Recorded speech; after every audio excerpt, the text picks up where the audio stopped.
गाय का कत्ल बंद हो जाए, ये हमारी सद इच्छा है, लेकिन गाय का कत्ल चलता रहे उसके लिए कोई बहुत बड़ा षड्यंत्र है, वो समझना जरूरी है।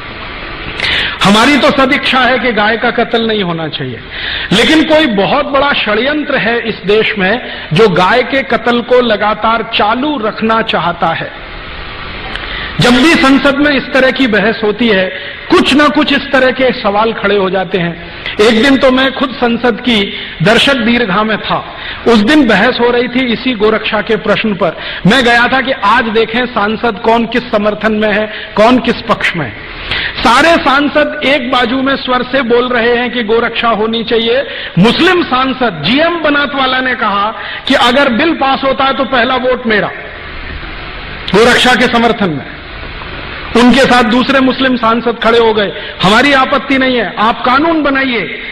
अभी एक महिला खड़ी हो गई, उसका नाम है सुश्री ममता बनर्जी। उसने कहा गाय का मांस खाना मेरा मौलिक अधिकार है, उसका क्या होगा?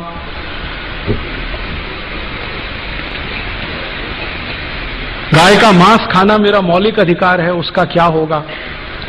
और ममता बनर्जी ने सुप्रीम कोर्ट के एक डिसीजन को कोट करके बोलना शुरू किया कि कोई कसाई गाय का कत्ल करता है, ये उसका मौलिक अधिकार है, उसका क्या होगा? ये सुप्रीम कोर्ट का जजमेंट है।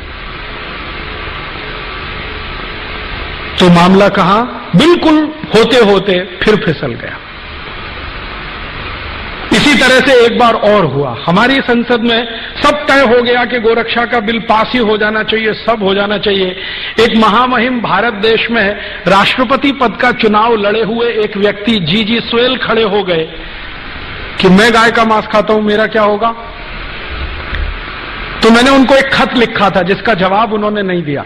मैंने कहा आप गाय का मांस खाते रहिए अपने घर में काट के, ये कत्ल खाने तो बंद होने दीजिए।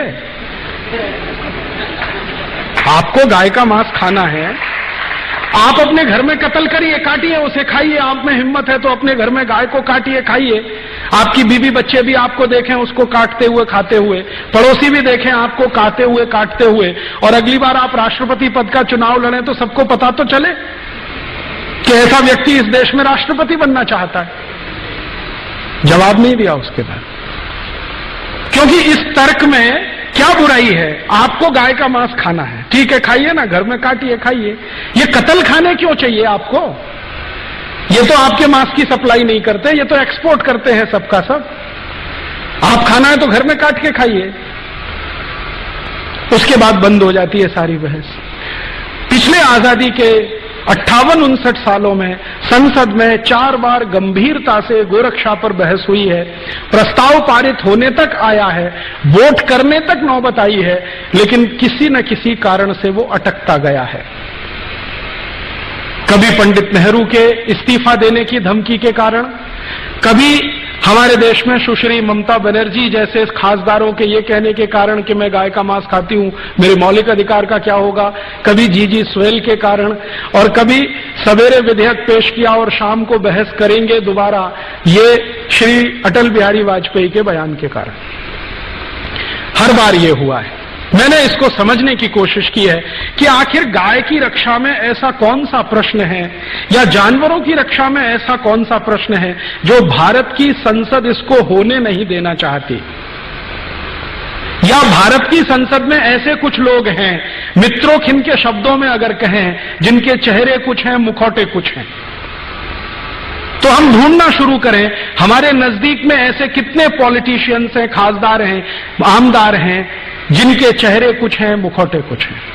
ढूंढें हम, कम से कम अपने बीच में खोजना तो शुरू करें, ताकि ये गंभीर प्रश्न आज नहीं तो कल हल हो सके, क्योंकि हल तो करना ही पड़ेगा इस प्रश्न को। आज नहीं तो कल, कल नहीं तो परसों, परसों नहीं तो नरसों।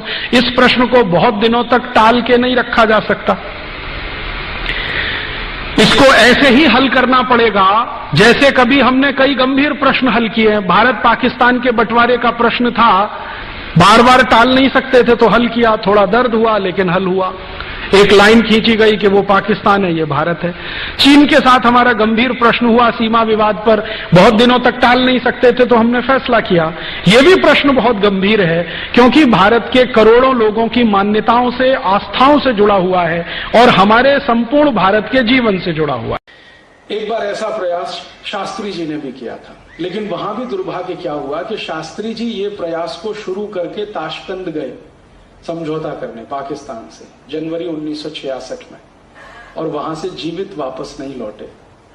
कानून बनाने के लिए जो पूर्ण कोशिश की थी वो वहीं की वहीं रुक गई। उसके बाद इस देश में आखिरी कोई प्रधानमंत्री था जिसने गोरक्षा का कानून बनाने का प्रयास किया, वो थे श्री अटल बिहारी वाजपेयी, जिन्होंने सवेरे सवेरे लोकसभा में एक विधेयक लाया और शाम को उसे वापस ले लिया। क्यों? तो श्री अटल बिहारी वाजपेयी की सरकार को समर्थन देने वाली दो बड़ी राजनीतिक पार्टियां, एक का नाम तेलुगु देशम और दूसरी तृणमूल कांग्रेस, दोनों ने लोकसभा में कहा कि अगर ये विधेयक आएगा और बहस होगी तो हम अभी सरकार से समर्थन वापस लेते हैं और सरकार गिराते हैं। ममता बनर्जी ने जब ये बयान दिया लोकसभा में तो बाहर आते ही उनको पत्रकारों ने पूछा कि आप ऐसा क्यों बोल रही हैं, गाय की हत्या बंद हो जाने दीजिए, बहुत समय से ये चल रहा है मामला। तो ममता बनर्जी ने जोर से कहा कि गाय का मांस खाना मेरा मौलिक अधिकार है, कोई कैसे रोक सकता है। किसी पत्रकार ने याद दिलाया कि आप तो ब्राह्मण हैं, पंडित हैं, बंगाली, और आप ऐसा बोलते हैं। उसने कहा सो व्हाट। और दूसरी तरफ ये जो तृणमूल कांग्रेस जैसी ही एक पार्टी है तेलुगु देशम, उसका जो मुख्य चंद्रबाबू नायडू, उसने हैदराबाद में बयान दिया कि अगर सरकार ने गोहत्या का विधेयक पारित कराया तो कल समर्थन हम वापस लेते। तो श्री अटल बिहारी वाजपेयी अपनी सरकार बचाने के चक्कर में वो बिल जो सवेरे लाया वो शाम को बिना बहस के वापस ले गया। सरकार बचाना उस समय उनके लिए मुख्य था, गो हत्या रुकवाना मुख्य नहीं बना। मैंने अटल जी को उस समय एक चिट्ठी लिखी थी कि काश आपने सरकार गिर जाने दी होती इस मुद्दे पर, तो गारंटी की बात थी कि अगली बार आप 2/3 मेजोरिटी से इस देश में चुनकर आते।